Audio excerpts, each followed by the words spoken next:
чтобы стало веселей. Елка глазками моргает, чтоб порадовать детей.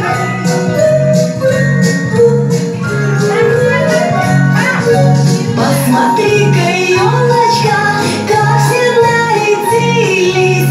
Перед зеркалом с утра долго мы крутились. Мы потопаем ногами, вот как весело у нас. Хочешь, елочка, пуститься с нами в развеселый пляс?